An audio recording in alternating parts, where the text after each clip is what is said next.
नमस्कार। आज हम एक बहुत ही दिलचस्प विषय पर बात करने वाले हैं, जीवन के सबक जो हमें मिल सकते हैं प्रकृति से, हमारे आसपास की साधारण चीजों से। और इसका आधार है कवि श्रीनाथ सिंह जी की एक बहुत ही प्यारी कविता सीखो। हाँ, ये कविता वाकई कमाल की है।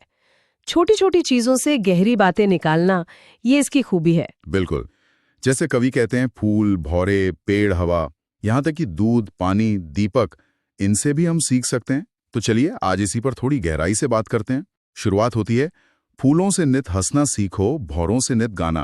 कितना सुंदर है, मतलब प्रकृति में ही खुशी है, अभिव्यक्ति है। हाँ बिल्कुल, एक सहज आनंद जो शायद हम भागदौड़ में भूल जाते हैं। फिर आगे है, तरु की झुकी डालियों से नित सीखो शीश झुकाना, और सीख हवा के झोंकों से लो कोमल भाव बहाना।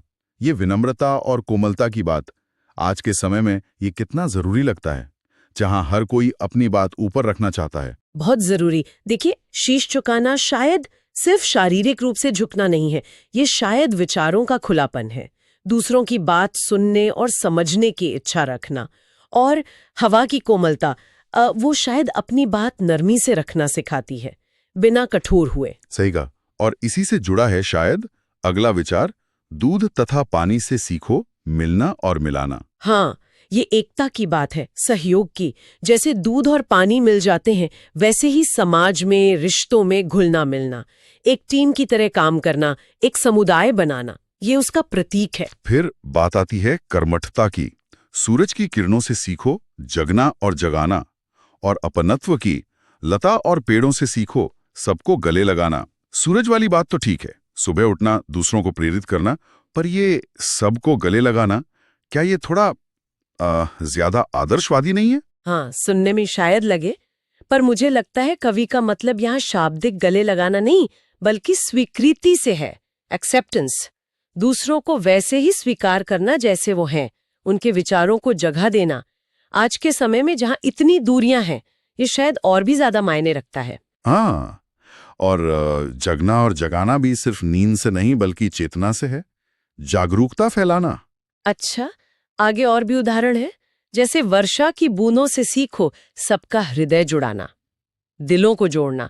और ये वाला तो बहुत ही गहरा है, मेहंदी से सीखो पिस कर भी अपना रंग चढ़ाना। हाँ, ये मेहंदी वाला उदाहरण ये तो अद्भुत है।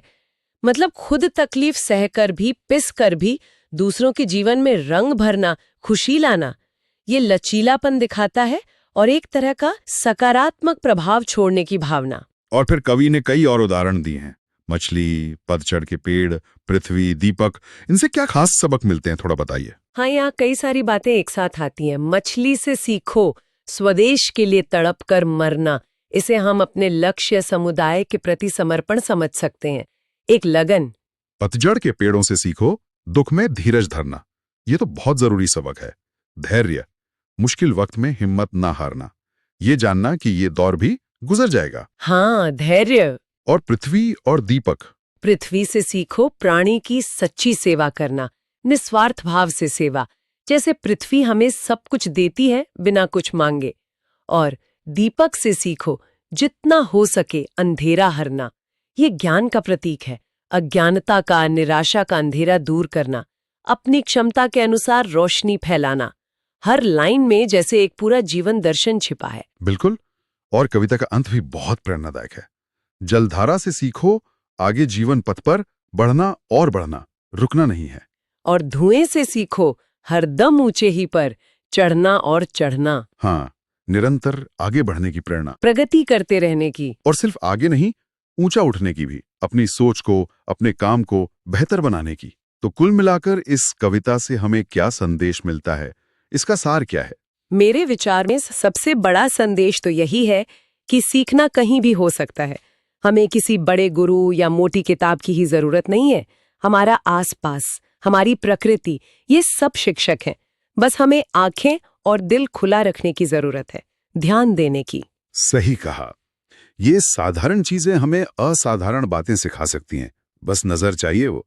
ये कविता हमें याद दिलाती है कि लगातार सीखते रहना है, एक बेहतर इंसान बनने की कोशिश करते रहना है। और ये सोचते हुए एक सवाल मन में आता है, क्या हमारे जीवन में भी ऐसी कोई चीज है, कोई रोजमर्रा की घटना या कोई प्राकृतिक दृश्य जिस पर हमने कभी ध्यान नहीं दिया, पर शायद वो हमें चुपचाप कोई बहुत जरूरी सबक सिखा रही हो। इस पर सोचना शायद हमें जीवन को देखने का एक नया नजरिया दे सकता है।